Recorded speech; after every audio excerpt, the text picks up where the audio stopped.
Matamnadi lepa laytana satki. Numit kharanisu hawjinkri. Ngasidi sakenbi khomba makhoy anigi lukhongba numit. Imong animak ngasidi iranglang. Takhelay sumagi awaba pumba kauktoktuna koisyen chenduna tabak pumba sillang. Somdasu sakenbi laikay nupi macha aniya nak yetap hamduna gondoleng bahawkri.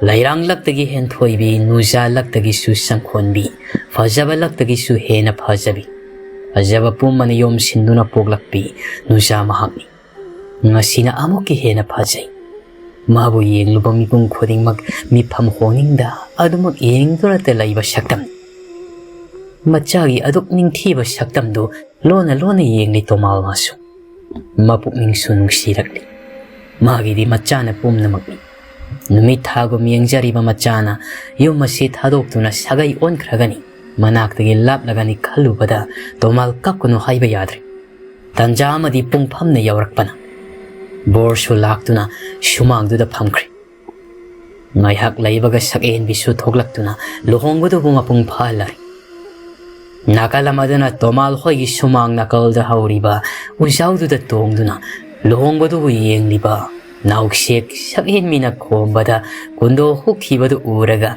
kapli masil da susoli. Pailiti mina dumoy kredana sa. So enbi nang set nong di nungsi ko. Karigumba ay na taybang mi oiram labadi nang busoy na ay na laurang badaban. Adubo ay na asiba taway oiro ba na ay gitaw na lay kidri. May mo ba nauksek ta tangag yeng laga hayri. Nang ginupido na kamdaw ba? Nauksek kapli ado magkumai. Kaino, kanagi nupino haisibo. May mo ba na? Nang nataybang mi oiram ladi sa inbisilaw ni hayrubadubo nang inipido na kamdaw ba haybanida. Nauksek may mo bagiwado da kaplambado chap liap saurap na kumai. As itaw nang siriko, ngayak tet hamoy kay na kapsagitaw wasi nang nanamda na tugay. Nabay bo nang paroy dawri. May mo masumasuka paitok laga hayri. Nupi phangdraga aingondaga tainaradana nangdum yam pharoi dawri naukse khumlakidri tomina lohong phamlomda munna yengduna laikri lohong badu su loiraduna bor hana chatkri sagen bima su ngasai makhairi kari su khalamdaban adubu salamdai mikup yawrak pasidadi masu mapagi makhut china pai thamoi sokna kaplakli Tomal kapli machagi marai bakta nungsina nan thabiduna masu kapli machabu themai ningol na yum thadok lamdaida adum na kapapati isa sidi kapkanusi sagen bi kapna hairi baba ai set kradi babadi kanaga lai hongni babagi sakana na thongbini asai makhaidi ai karisu khalamde adubu hausik salamdai mikup sidati Ay babu thadok tu na saning basu paurukri. Ay salaroy ke baba. Tomal kapnok daw tu na kumai. Hayang aubia. Asibuwani na hayay dinye. Ipagi damag nang nakarigiwari bano. Ipa sondri panggal yam na gali. Saksak ko mamatong mafawadi ay sungam kigani. Nang karisukhan ganuko. At siya na batawro. Niloy na nang bungay tu na layri. Sagen bi nakaloirap na lip libangan bi na su sagen bi butiamjin bi dun hayri ita ipal gidi ay su layri sidi nang selamdai sidanya wakal hena kanjin ganusi thok na batawsi mi loina nang bungay dun layri nauksek madi sagen bi na kapli badu uraga masu may mubagi makutsi na pai na kapli hayri itaw sagen bi si kapli mana kapasi ay yeng mangamdri makapi itaw May muwa nauksik na pairiba magi kuto fat kantok laga ngak na kumai. Itaw, nang padya na ngaure dana. Kara layra di sorok tagi hayrak lanibo. Nauksik kumlakti masususu tawdo na kapi. Tadok ninda lido. Nusa hamadi pirang kangda yawrak lido asyeng mayum. Oklamli mabu mama ahum na. Yengaw bani uhaw bani may thongda pamjaba may thongdo kwaida jaba may thongdo. Mamit kupta mitiyang dagi lapra pawba. Hausik lipli adumak amamba marak aduda sapaba madi. Sapaba haungaruba tawda milu dagi pirang sintarakli. Masa khangda mahak kapli. Mitludagi tarakliba pirangdu mami sejena uisan maning tamna sinthali. Kaigino, nangna kapliba. Thamo yamna kankiba nangna. Kari ngasi kapliba. Asumna wagani khangna. Karigi nasana wanaba lambi sinkriba. Mabu kauba ngamloi khangna. Karigi mabu ithukluriba. Shapaba amamba marak aduda Sakhenbi na chatkiyaw may kayeng amukso haisay. Sakhenbi, nang nungay na palo ko. Ay di nang ginungsiba siga sago na doon na punsi supalen kraki. Nang dinungay na palo.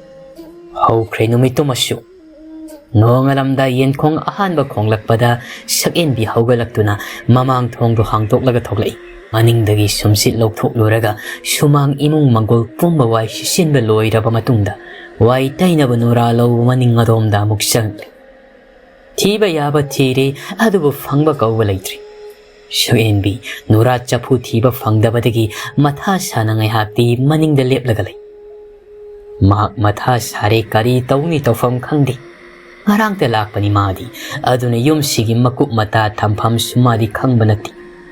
Aduna kari tawni tawfam khangda kanada hangani maniamda hangla sira adusu ikai manambada hangi hairasu ikoi koisai masado adu wiso mathakta tomba amata hagunadri yamna ngalli matamdo Sakhenbi sum laibadi yadabanina khomada hanglage khan imungda moigi kada taha sanglaga tumliba khomba bu hogdoi ta khomba tabro amukta hogalosi ai kainomta hange tabro Khombasu afinga fai tawduna hawgalai. Ha, kaidore haibno. Kana kaidorage. Sakhenbi khombagi matawduda noklaga hairei. Ho kanasu kaisu tawdi. Ai kainomta hange tawbani. Khombasu nokfet khumai. As aidi kaidorabanu khalluri. Kai khangdaba lairage hangu. Thabak haidrasune ai tawbi. Sakhenbi khombagi waduda hena nungsibasu phawi. Nokningbasu adubu mahak nokti. Tabak pudi loina haye aduda waitainaba nurado thampam khangdre amukta takpiyona haige lakpani ngai hak lairabadi imungi mi loina mak hawgalaklani amukta khara thuna lao ai thienglani ye khombasu phamungdagi kumtha na hairei hoi Sakhenbi khomba anisu mapalda amuk thoraktuna nura chapu kanna thiri khomana su nura thampamdo nura chapu leiramdabaduda ingau adubu masu panthadi karakasi loina otna thi sum phamalaktrabada khoma kabana loi Sakhenbi madi tumin khomana tawribadu yenglaga leplaga lairi khoma masu masildo sauningna murum soli karino khoi mungi nurasa phudubo kadaida thamkhrajan nati khoi managa isega duna kadaida thamkhrabajan haibanida Machinda murum son bab oida karung man baman lairi badugi makumdo fat hangduk lubana. Khoma madi ngaktuna laikri. Sakhenbi su khoma na maya sinik hangda kai karung manungduda yengaga laiki baduda. Masu kari yaurabanu kan khomagi manak sang sinduna masu yengi. Ado mangai masu khombadagi tadana ngakni yengduna lai. Sakhenbi khombada haifit yenglamlaga karung manungda yauriba nura chapuado lokali. Sakhenbi masu ngakpadi ngai thamo inungda sukhali kari imungno sibo nurabu karung manungda thami sibo haidana adubu khombagi mamangdadi uthokti tapna nokmi hairei adudi ai thabak loisilukigi khomba mangak nomi pakomoina masilna thoknadi piakti madi haujik phauba ngakpa handribani aduna mahak wakhal khanduna lepli Sakhenbi su thengzilakpana koina pantharamda sumangadomda thokri Sakhenbi nura chapududa munna yeng chatna nganbigi mamana halki wafam khara ningsingai Sanatombi singsu sariba machanupiga Sakhenbiga da yeng numituda tabli haikibani Nungai horo hayeng nayum amuk hekpanbada niya nungai ba haibado phanglaroi dawni Aisuni ibung ahungi manungda naidom sali haidana yamna luna tawkrajani thabakasi amata tahon pote adubo yum hek palakpadagi niya kanagi makup mata pumnamak aina loina tawribani adagi napapokpa nabok sisunya hana yamna phalam kidrabasani ꯑꯩꯁꯦ ꯃꯥꯅ ꯁꯨꯡꯄꯥꯝ ꯄꯥꯝꯂꯝꯄꯣꯠꯇꯦ ꯄꯥꯝꯗꯕ ꯍꯥꯏꯕꯨꯅꯦ ꯂꯨꯍꯣꯡ ꯅꯣꯡꯉꯥꯟꯕꯗ ꯋꯥꯏ ꯇꯩꯅꯕ ꯅꯨꯔꯥ ꯆꯐꯨ ꯐꯥꯎꯕ ꯂꯣꯠꯁꯤꯜꯂꯝꯂꯤꯕꯅꯤ ꯉꯥꯟꯕꯤ ꯉꯛꯅ ꯅꯨꯃꯤꯠꯇꯨꯗ ꯍꯪꯈꯤꯕꯅꯤ ꯑꯦ ꯀꯩꯒꯤꯅꯣ ꯏꯃꯥ ꯅꯨꯔꯥ ꯆꯐꯨ ꯂꯣꯠꯂꯤꯗꯤ ꯁꯅꯥꯇꯣꯝꯕꯤꯅ ꯊꯥꯏꯅꯗꯤ ꯃꯅꯦꯝ ꯑꯣꯏꯒꯗꯧꯔꯤꯕꯗꯨꯅꯅꯦ ꯃꯧꯗꯣ ꯄꯥꯝꯗ꯭ꯔꯕꯗꯤ ꯂꯨꯍꯣꯡ ꯅꯣꯡꯉꯥꯟꯕꯗ ꯅꯨꯔꯥ ꯆꯐꯨ ꯂꯣꯠꯅꯔꯝꯃꯤ ꯁꯛꯍꯦꯟꯕꯤ ꯌꯥꯝꯅ ꯉꯛꯅ ꯀꯩꯒꯤꯅꯣ ꯏꯃꯥꯕꯨ ꯑꯗꯨꯗꯤ ꯁꯅꯥꯇꯣꯝꯕꯤꯅ ꯑꯃꯨꯛ ꯍꯣ ꯑꯗꯨꯕꯨꯔꯣ ꯃꯧꯗꯨꯅ ꯂꯣꯠꯂꯤꯕ ꯅꯨꯔꯥ ꯆꯐꯨꯗꯨꯕꯨ ꯍꯦꯛ ꯐꯪꯕ ꯉꯝꯂꯕ ꯏꯃꯨꯡ ꯀꯣꯏꯕ ꯍꯩꯕꯤꯅꯤ ꯍꯥꯏꯗꯨꯅ ꯈꯟꯅꯩꯌꯦ ꯐꯪꯗ꯭ꯔꯒꯅ ꯌꯨꯝ ꯀꯣꯏꯕ ꯍꯩꯇꯕꯤꯅꯤ ꯍꯥꯏꯗꯨꯅ ꯈꯟꯅꯔꯝꯃꯤ ꯉꯥꯟꯕꯤ ꯌꯥꯝꯅ ꯇꯟꯅ ꯈꯨꯝꯃꯛꯏ ꯑꯁ ꯌꯨꯝꯒ ꯄꯥꯟꯗꯧ ꯇꯜꯂꯦꯗ ꯏꯃꯥ ꯅꯪꯒꯤ ꯋꯥꯁꯦ ꯇꯥꯕꯗ ꯁꯛꯍꯦꯟꯕꯤꯅ ꯑꯗꯣ ꯏꯃꯥꯕꯣꯛꯇꯤ ꯅꯨꯔꯥ ꯆꯐꯨꯗꯣ ꯐꯪꯕ ꯉꯝꯈꯤꯕ꯭ꯔꯣ ꯁꯅꯥꯇꯣꯝꯕꯤ ꯅꯣꯛꯂꯒ ꯑꯩꯁꯨ ꯃꯣꯏꯅꯗꯤ ꯉꯝꯍꯜꯂꯔꯣꯏꯒꯦ ꯍꯥꯏꯗꯅꯅꯦ ꯀꯣꯏꯊꯤ ꯊꯤꯕꯅꯤ ꯀꯣꯟꯅ ꯊꯪꯗꯗꯤ ꯐꯪꯂꯦ ꯑꯗꯨ ꯍꯧꯖꯤꯛꯀꯥꯟꯗꯤ ꯇꯧꯅꯗ꯭ꯔꯕꯅꯤꯗ ꯑꯗꯨꯒꯨꯝꯕꯗꯣ ꯁꯛꯍꯦꯟꯕꯤ ꯋꯥꯔꯤꯁꯤꯡꯗꯣ ꯅꯤꯡꯁꯤꯡꯂꯨꯕꯗ ꯅꯣꯛꯅꯤꯡꯗꯅ ꯆꯤꯝꯕꯥꯜꯗꯣ ꯆꯤꯡꯗꯨꯅ ꯅꯣꯛꯏ ꯁꯣꯝꯗꯅ ꯄꯥꯝꯍꯩꯕ ꯅꯨꯡꯉꯥꯏꯅ ꯇꯨꯝꯂꯝꯕꯗꯒꯤ ꯃꯃꯥꯏꯗꯨ ꯅꯨꯡꯁꯥ ꯃꯉꯥꯜ ꯌꯩꯔꯛꯄꯁꯤꯗ ꯇꯨꯝꯕ ꯌꯥꯗꯅ ꯃꯤꯀꯞ ꯊꯣꯛꯂꯛꯂꯝꯃꯤ ꯃꯃꯤꯠꯇꯣ ꯐꯛꯂꯤ ꯄꯥꯡꯊꯣꯔꯛꯄꯗ ꯃꯥꯗꯤ ꯃꯌꯨꯝꯗ ꯇꯨꯝꯂꯝꯗ꯭ꯔꯤ ꯃꯌꯨꯝ ꯌꯧꯔꯝꯗꯥꯏ ꯂꯝꯍꯥꯡ ꯑꯃ ꯂꯩꯕꯗꯨꯗ ꯇꯨꯝꯂꯝꯂꯤ ꯄꯥꯝꯍꯩꯕ ꯃꯥꯗꯤ ꯉꯔꯥꯡ ꯑꯍꯤꯡ ꯀꯔꯤ ꯊꯧꯗꯣꯛ ꯊꯣꯛꯈꯤ ꯍꯥꯏꯕ ꯅꯤꯡꯁꯤꯡꯕ ꯉꯝꯗ꯭ꯔꯤ ꯀꯩꯅꯣ ꯑꯩꯕꯨ ꯃꯇꯧ ꯀꯔꯝꯅ ꯂꯃꯥꯡꯁꯤꯗ ꯇꯨꯝꯂꯝꯂꯤꯕꯅꯣ ꯑꯩꯕꯨ ꯉꯔꯥꯡ ꯑꯩꯒꯤ ꯐꯃꯨꯡꯗ ꯇꯨꯝꯍꯧꯕꯗꯥꯏꯅꯦ ꯑꯗꯨꯒ ꯃꯇꯧ ꯀꯔꯝꯅ ꯃꯐꯝꯁꯤꯗ ꯇꯨꯝꯂꯝꯂꯤꯕ ꯄꯥꯝꯍꯩꯕ ꯇꯨꯃꯤꯟꯅ ꯐꯝꯗꯨꯅ ꯉꯔꯥꯡꯒꯤ ꯊꯧꯗꯣꯛ ꯄꯨꯝꯕ ꯅꯤꯡꯁꯤꯡꯅꯕ ꯍꯣꯠꯅꯩ ꯐꯅ ꯀꯨꯏꯅ ꯈꯜꯂꯕ ꯃꯇꯨꯡꯗ ꯅꯤꯡꯁꯤꯡꯂꯛꯄ ꯉꯝꯂꯛꯂꯤ ꯃꯥꯗꯤ ꯉꯔꯥꯡ ꯌꯨ ꯉꯥꯎꯔꯒ ꯂꯥꯛꯄꯗꯒꯤ ꯃꯌꯨꯝ ꯌꯧꯔꯝꯗꯥꯏ ꯂꯝꯍꯥꯡ ꯑꯗꯨꯗ ꯉꯥꯏꯍꯥꯛ ꯍꯪꯆꯤꯠ ꯂꯥꯡꯈꯤꯒꯦ ꯍꯥꯏꯗꯨꯅ ꯐꯝꯈꯤꯕꯅꯤ ꯃꯗꯨꯒꯤ ꯃꯈꯥ ꯃꯍꯥꯛ ꯀꯔꯤ ꯇꯧꯈꯤ ꯍꯥꯏꯕ ꯅꯤꯡꯁꯤꯡꯕ ꯉꯝꯈꯤꯗ꯭ꯔꯤ ꯄꯥꯝꯍꯩꯕ ꯃꯀꯣꯛꯇꯨ ꯍꯣꯠꯂꯒ ꯃꯊꯟꯇ ꯃꯊꯥ ꯁꯥꯅ ꯁꯣꯜꯂꯤ ꯑꯁ ꯑꯣꯟꯊꯣꯛꯄꯅꯤꯗ ꯑꯃꯥꯡꯁꯤꯗꯕꯨ ꯇꯨꯝꯃꯤꯅꯦꯅ ꯇꯨꯝꯃꯤꯁꯤꯕꯨ ꯑꯩꯁꯤꯕꯨ ꯉꯥꯎꯗꯤ ꯀꯥꯏꯅ ꯍꯥꯏꯕ ꯌꯥꯔꯤꯕ꯭ꯔꯣ ꯁꯤꯕꯣ ꯁꯨꯝꯅ ꯃꯨꯔꯨꯝ ꯁꯣꯟꯅ ꯐꯝꯂꯤꯉꯩ ꯇꯥꯟꯖꯥꯗꯨꯗ ꯂꯩꯀꯥꯏ ꯑꯍꯜ ꯑꯃ ꯁꯟ ꯈꯔ ꯄꯨꯔꯒ ꯁꯟ ꯊꯥꯗꯣꯛꯄ ꯊꯣꯔꯛꯂꯤ ꯑꯍꯜꯗꯨꯁꯨ ꯄꯥꯝꯍꯩꯕꯅ ꯐꯝꯂꯒ ꯂꯩꯕꯗꯨ ꯎꯔꯒ ꯄꯔꯞ ꯃꯅꯥꯛꯇ ꯆꯪꯁꯤꯟꯗꯨꯅ ꯑꯁꯨꯝꯅ ꯍꯥꯏꯔꯛꯏ ꯏꯕꯨꯡꯉꯣ ꯄꯥꯝꯍꯩꯕ ꯑꯁꯣꯝꯗꯅ ꯅꯃꯥꯒ ꯅꯄꯥꯒꯅ ꯅꯪ ꯍꯜꯂꯛꯇ꯭ꯔꯦꯗꯅ ꯃꯊꯥ ꯁꯥꯅꯍꯧꯔꯤ ꯅꯣꯏꯒꯤ ꯊꯣꯡꯒꯥꯜꯗ ꯐꯝꯍꯧꯔꯤꯕꯅꯤꯅꯦ ꯑꯗꯨꯒ ꯅꯪꯗꯤ ꯁꯤꯗ ꯌꯥꯝꯅ ꯅꯨꯡꯉꯥꯏꯅ ꯐꯝꯂꯒ ꯂꯩꯊꯣꯛꯂꯤꯕ ꯌꯥꯝꯅ ꯊꯨꯅ ꯑꯃꯨꯛꯇ ꯆꯠꯂꯨ ꯅꯠꯇ꯭ꯔꯕꯗꯤ ꯅꯃꯥ ꯅꯄꯥꯗꯨ ꯄꯥꯈꯠꯄꯅ ꯂꯣꯏꯔꯅꯤ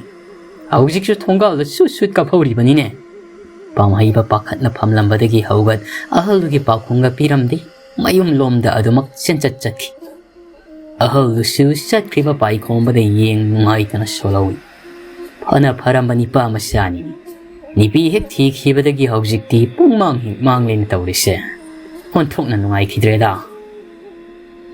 ꯅꯥꯀꯜ ꯑꯃꯗꯅ ꯁꯥꯈꯤ ꯉꯁꯤꯗꯤ ꯀꯩꯗꯧꯔꯕꯅꯣ ꯈꯪꯗꯦ ꯊꯦꯡꯂꯕ ꯑꯌꯨꯛꯀꯤ ꯆꯥꯛ ꯏꯁꯤꯡ ꯊꯣꯡꯅꯕ ꯃꯇꯝ ꯑꯗꯨ ꯐꯥꯎꯕ ꯐꯃꯨꯡꯗꯒꯤ ꯍꯧꯒꯠꯂꯛꯇ꯭ꯔꯤ ꯅꯤꯃꯥꯏꯅ ꯍꯪꯂꯕꯁꯨ ꯃꯁꯥ ꯉꯝꯗꯦ ꯍꯦꯛꯇ ꯍꯥꯏ ꯅꯤꯃꯥꯏꯁꯨ ꯑꯣꯟꯁꯤꯟꯕ ꯇꯟꯗꯅ ꯑꯅꯤꯔꯛ ꯁꯨꯅ ꯍꯥꯏꯗꯦ ꯁꯛꯍꯦꯟꯕꯤꯁꯨ ꯃꯅꯝ ꯇꯛꯍꯦꯜꯂꯩꯒ ꯇꯧꯗꯨꯅ ꯆꯥꯛ ꯊꯣꯡꯂꯤ ꯇꯛꯍꯦꯜꯂꯩ ꯃꯥꯁꯨ ꯄꯣꯠ ꯆꯩ ꯊꯝꯐꯝ ꯅꯨꯡꯐꯝ ꯂꯣꯏꯅ ꯇꯥꯛꯄꯤ ꯑꯁꯨꯝꯅ ꯆꯥꯛ ꯊꯣꯡꯕ ꯃꯌꯥꯏ ꯆꯜꯂꯛꯄ ꯁ꯭ꯋꯥꯏꯗ ꯁꯥꯈꯤ ꯏꯔꯨ ꯃꯥꯏꯊꯖꯕ ꯂꯨꯖꯕ ꯂꯣꯏꯔꯒ ꯆꯥꯛꯈꯨꯝꯗ ꯆꯪꯉꯛꯏ ꯁꯛꯍꯦꯟꯕꯤ ꯃꯅꯦꯝ ꯆꯪꯂꯛꯄ ꯎꯕꯗ ꯆꯥ ꯍꯩꯗꯨꯅ ꯄꯤꯔꯛꯏ ꯏꯃꯥ ꯁꯦ ꯆꯥꯁꯤ ꯍꯥꯏꯕ ꯅꯪꯗꯦ ꯁꯥꯈꯤ ꯃꯃꯤꯠꯇꯨ ꯄꯩꯅ ꯌꯦꯡꯂꯒ ꯈꯣꯟ ꯈꯔ ꯋꯥꯡꯅ ꯍꯥꯏꯔꯛꯏ ꯍꯧꯖꯤꯛ ꯆꯥ ꯊꯛꯄ ꯃꯇꯝꯂꯥ ꯆꯥꯛ ꯆꯥꯗꯣꯔꯕꯁꯤꯗ ꯏꯕꯦꯝꯃ ꯁꯦꯕꯥꯗꯣ ꯐꯃꯟꯈ꯭ꯔꯦ ꯇꯟꯖꯥ ꯃꯦꯟꯖꯥ ꯍꯥꯏꯕ ꯑꯃꯁꯨ ꯂꯩꯕꯅꯤ ꯁꯛꯍꯦꯟꯕꯤ ꯃꯔꯨ ꯂꯨꯛꯊ ꯇꯞꯅ ꯈꯨꯝꯃꯛꯏ ꯍꯣꯏ ꯏꯃꯥ ꯑꯩꯗꯤ ꯏꯃꯥꯅ ꯆꯥ ꯊꯛꯅꯤꯡꯉꯝꯒꯗ꯭ꯔꯅ ꯄꯤꯖꯕꯅꯤ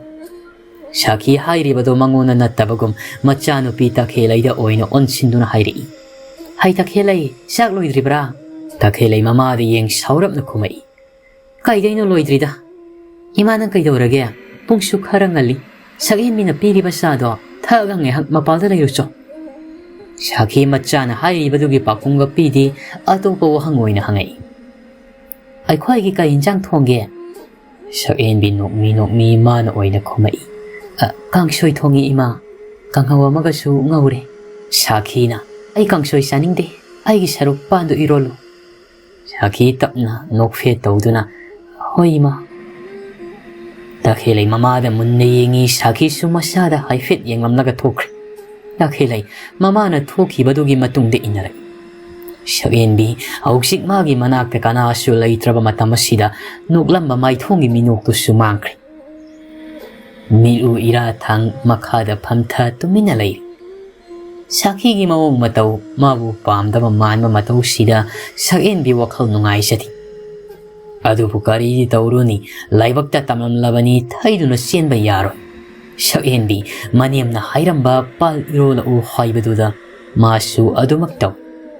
Ensang yandai da yauriba pan singadu puthokduna khepa hura. Asum tauna haukibana numidang amuk oirakli. Shagenbi maniamna mabu pamde khangbanina masu imungi thabai inkhang sasat loisali. Saknganna thongduna pijai Sakhi gi ngangpham lehandi. Sakhi madi Shagenbi na thabak phajelakpa magi ngangpham saipham lehelakta sida hena mathwai sak. Adubu mahak haina singna phajeli uthokti. Ngairi bani masu tanja amadi Shagenbi bu mangak sam laktana yum sidagi tanthokhinaba tanja. Ahingi matamni Takhelai isi sina tumlambadagi khonjel amana mabu kawrakpadagi mikap thorakli. Takhelai mapalda thogla wari sasi haidina khonjel thuna tattana hai. Takhelai masu kawraklibado kananu khangi mahak masa pakhatpadi phawi. Haina kibawa ngaktabagi kari tawrakpa haidana aduna mahak mapal thongindi. Simakna phamongda laina adumak pakhumpirai. Kaiwanu ise sida sum hairo. Ai sasi kaya nungaite aduna mapal thokpa talli. Ngambi maya sik sauna nangdun hairi. Nang aibu phajina singnari natra. Takhelai tapthana adumak kumai. Ise adumna khanganu. Ai ise na hai waga haiba nangde ngambi sauna khanglaw lawrei. Tomin layu ai taningdi. Haina kiba wa sungak ngamdaba nang aina kaidorake haibadu yengu. Takhelai kapli tahana hairi. Ise ai ise gi wado thawoidaba sunati. Ai khoi khomagi luhongbaga kariga ai tapam haiba khoida chatpa sanggabani. Ise ai hayeng soidana chatlagi saubiranu. Ngangbina phare ai nangonda hayeng simadi piragi. Masida nangna aibu thawai usitaba tawraklabadi aina tawrakpadu nang yeng.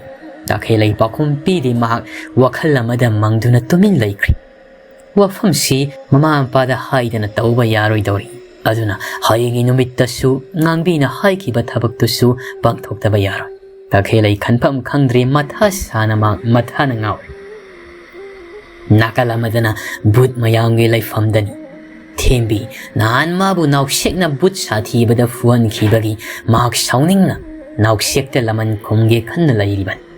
Adubu mahak ngasidi lamando khumlage khali. Thembi nausheka maimuwaga na lairiba adomda changsilai. Yamne ingza tapchabi amagi saklonda tapna hairi. A naushek nungairi bro. Hantakti pangna ude nabani kai satke. Naushik magi hongnabi noklaga dong hairi. Kainoi bema ngasidi nakhon awagaduna nautharaklibatuna. Thembi noksinaraga kumai. Kaino aise nupi di khara ingja tapchagadabani kaino. Maimu bamadi thembi da onselakte magi thokpa adumak lai wasu nganglakti. Naushek noklaga o aidi nangse nupi ni haiba kauthokluridana. Ado nangna ikhoigi nakta laklaga nakhonga nauthadana tawribasibu natti nangbu kari pamge aikhoidege. Thembi mapuk nungdadi sauningliban adubu mahak uthokti. Adumak noklaga hairi. Kaisu pamdeda sum uda kuirabaduda lakpani chatlagi. Naushekna hoi chalo aikhoisu thabak yamna chil. Thembi ma loire sauningbana adubu adumak phathaduna hairi. Ado nahangi saido noidi sahudabani ne khanglam loi. Naushek karemna na hairi. Aikhoidi kaido saduiba ha sei kaido saduino. Langira sumgira aikhoi sei saba yadi. Thembi su haigi yauna hairi. Adu mainaga haije sanu hai yamna sathibani ko but sathibado kida tawjanu noi. Naushek amukka hena phak noklaga khumai. Ma sathire kaido se haibano nati kaido se haibano ba. Khanghaudi Nausheki tung lomdagi khutchaw amana mana kongduda khangtha thajelai. ai sathi ladine sumaina phudoba sumaina naushek mana kong paisin khanglaw lawri napa thorai macha naine adu hairo badagi amuk kasu ye thangma mana kong du de khangtha thajele masi handene miu sitabasi khangbra nang naushek mana kong ani do makot na paisin kapli mamai do onthok tuni yang naushek ma khangpre khangi but sathi bana ma ki tungda lep laga leiram baduda hoima kaino tawri side aimu basu matau fuki baduda taha pairak laga nauksi ki nakta lepi thembi di kamdawi haibagumna nauksi ka maimu baga da yengduna usitana noksil nauksi thembi da sauning yeng thembi usenna di nauksi ki mityeng but sathi ba nauksi ta onchen khonjau tha duna sauna hairi nang natro aina na han chatkinu haiba ngai khwai duna haibado nang nana ta daga chatkibado nauksik lali khumai mani sathi bana aduga kaigi satliba nauksik khumde tumille sathi badu amukka su khanglaw lawrei kaigino haibane nauksik tapna khumai thi phaining bagi sathi ba nauksik ki mananganuda kutumna thillaga muk khairi isauna putna thi phaibra ha dakmukti maimu ba khon kitang wang khumai kaino tawiri ba sibo nati somse isa iru khara phai kaina muk liba kai turo sathi ba maimu ba da munna yeng noklag khumai hayamu ba kuchu duga kari thu ena ngangni no onthuk na taning khitri nakong si yam wai silini bungo maimu ba sathi ba da munna yengi khombadi khumlak khitri ma nauksik su adu mangai ma su sathi ba da mami to suktok laga sadoi khai munna yengi Athiba mami suklaga hairi namit kado adumai ni yankanu noibani ne aingonda usitabagine ngasi di noibani aina ne lau khongandoribani nong khapugumna lau hondoribani